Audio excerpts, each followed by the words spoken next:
If you've ever corrected someone for calling it ping pong instead of table tennis, or the other way around, I need you to watch this whole video because you might actually be wrong. Here's the twist nobody tells you. The name table tennis wasn't invented to sound more serious or more official. It was invented as a legal escape hatch forced into existence by a board game company's lawyers. Yes, the same kind of company that makes Monopoly. So today I'm going to give you the real difference between these two names, and then I'm going to tell you the honestly kind of ridiculous trademark story behind why we even have two names for the same game in the first place. Here's the answer, right up front, no teasing. Table tennis and ping pong are the same underlying game. Same table, same little plastic ball, same paddles, same basic idea of hitting a ball back and forth over a net. The difference is not the sport.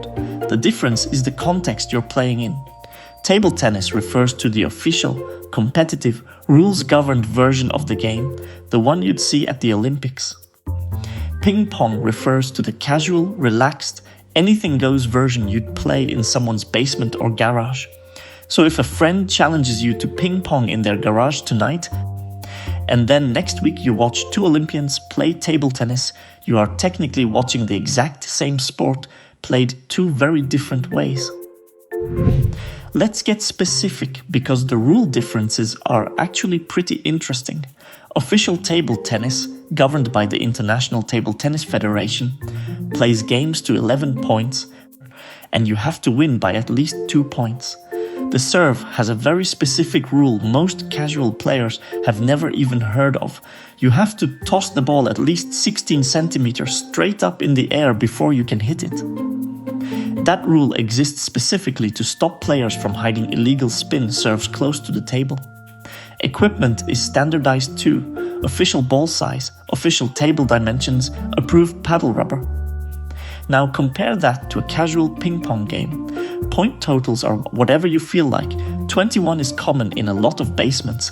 Nobody is measuring your serve toss height. And the paddle is whatever paddle happens to be lying around the garage. Same game, wildly different levels of structure.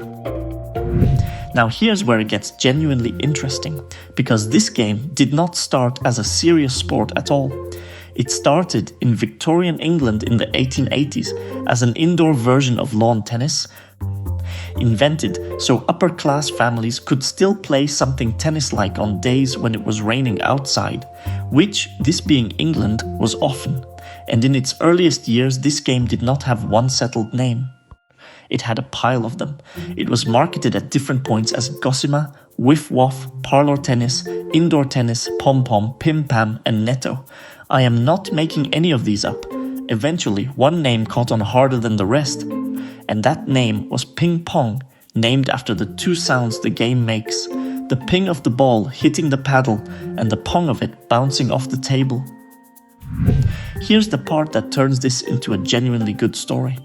In 1901, a British manufacturer called J. Jacques & Son trademarked the name Ping Pong. Once that happened, any other company that wanted to sell the same kind of game but didn't own that trademark legally could not call it ping pong anymore. So they needed a new generic name that wasn't owned by anybody. That's where table tennis comes from. It's not a fancier alternative name that came later. It is the legal workaround invented specifically so other companies could describe the same game without infringing on a trademark.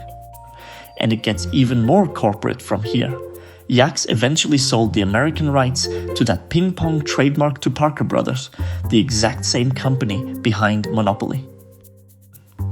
Parker Brothers spent the 1920s aggressively enforcing that trademark, which meant clubs, associations, and tournaments across the United States had to rebrand to table tennis, specifically to avoid a lawsuit from a board game company. So by the time the sport tried to organize itself seriously, the trademark mess had become a real problem. In 1926, the International Table Tennis Federation was formed, and they intentionally chose the name table tennis as the sport's official, permanent name, specifically to sidestep the whole ping pong trademark situation for good. The first official World Championships were held that same year in London. So table tennis isn't the polite, formal version of the name that showed up to sound impressive. It is the original legal patch job, and it has just been the official name for about 100 years now, long enough that most people assume it was always the serious version. And just so you know, this isn't some settled ancient history. The exact same mix-up embarrassed a world leader on live television in 2008. Boris Johnson, then the mayor of London, was accepting the Olympic flag on behalf of the city at the closing ceremony in Beijing, and he told the crowd, quote, "Ping pong was invented on the dining tables of England in the 19th century, and it was called whiff-waff," end quote.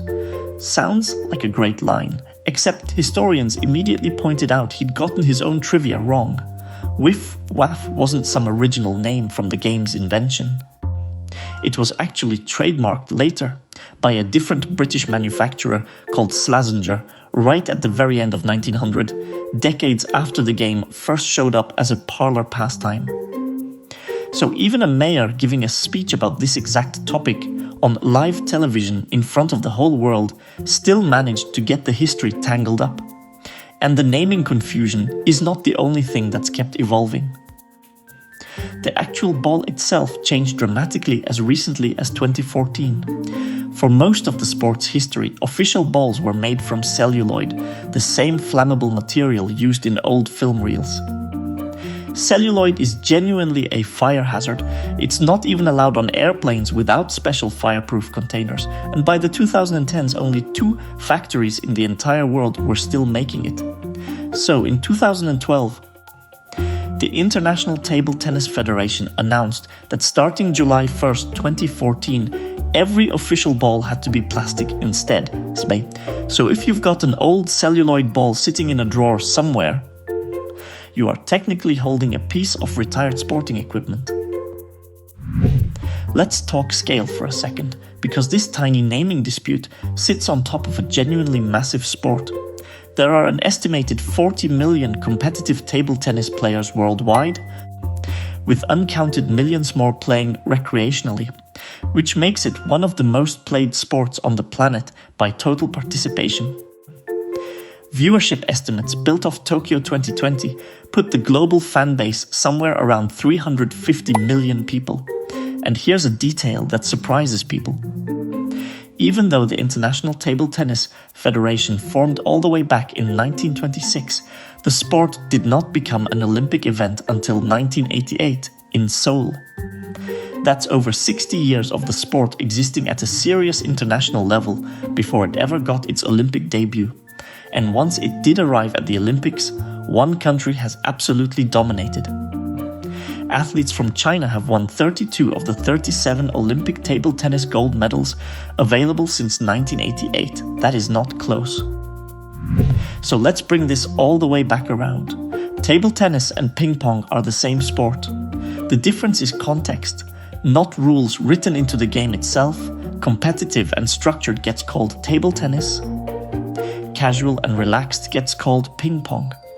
But the reason we even have 2 separate names traces back to a 1901 trademark, a board game company enforcing it hard enough that an entire international sport had to rename itself to escape a lawsuit. Next time somebody corrects you for using the wrong name, you can tell them the truth. Both names are correct. One of them just used to be somebody's property.